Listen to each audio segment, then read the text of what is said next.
Hello guys, this is Nikhil. I hope you well. So let us start with the another topics. If you not watch my previous videos, you must watch all the videos and write down all the facts with correlated any reference book, right? Okay तो आज मैं आपके सामने present करने जा रहा हूँ एक नया टॉपिक जो कि है कैग मतलब क्या होता है? Controller and auditing journal of India. तो इसका काम क्या होता है? इसका हिंदी में बोलते हैं हम इसको नियंत्रक एवं महालेखा पर्यवेक्षक, यानी पर्यवेक्षक या परीक्षक, जिसको कैग कहते हैं, ठीक है ना। तो इसका जो आर्टिकल्स है 148 से लेके 158 तक दर्ज है, तो आप लोगों को पता होना चाहिए। तो आपको पता होना चाहिए ये जो आर्टिकल्स हैं वो 148 से 151 के बीच में सारा चीज़ दर्ज आपको मिलेगा। तो इसका काम क्या है? तो धन यानी कि व्यय प्राप्ति लेखा जोखा करना।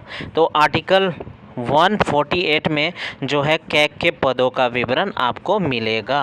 149 में जो है कार्य एवं शक्ति का विवरण मिलेगा।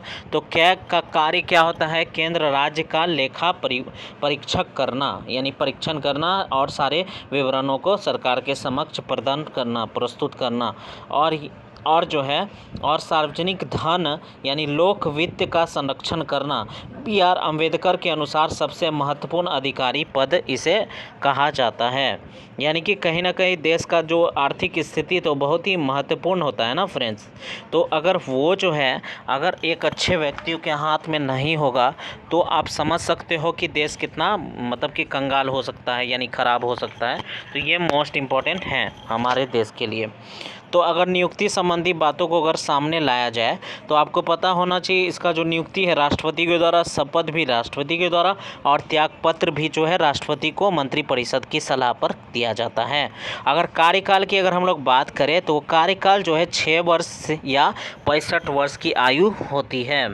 यानी जो पहले पूर जाए उस वहाँ पे आपको मतलब कि जो है अब कार्यकाल समाप्त कर दिया जाएगा।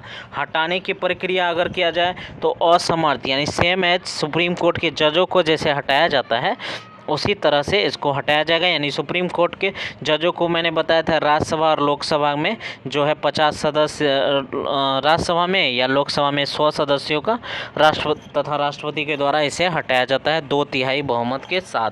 अगर कार्य शक्ति की अगर बात की जाए तो इसकी कार्य शक्ति जो है मुख्य लेखा परीक्षक के रूप में केंद्र एवं राज्य के जो है का लेखा परीक्षण करना और संचित निधि एवं आकस्मिक निधि धन संचय करना, ठीक है ना। धन व्यय के विवरणों को प्रस्तुत करना इसका काम है।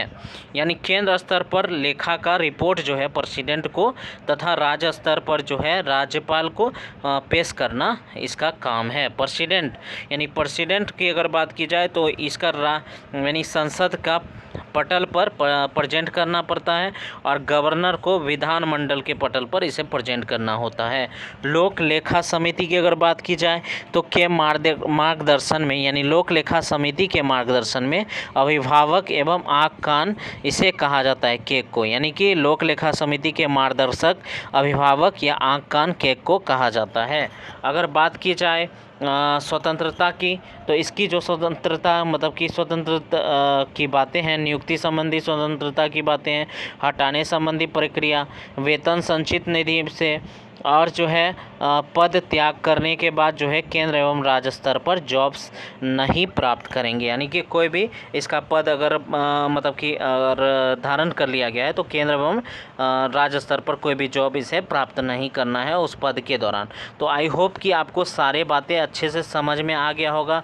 फिर भी अगर कोई डाउट्स हैं आपके पास तो यू मस्ट कमेंट एंड अपने दोस्तों तक ज़रूर मेरे वीडियोस को शेयर करो और मेरे चैनल को सब्सक्राइब करो ताकि ऐसे वीडियोस आपको लगातार मिलते रहे।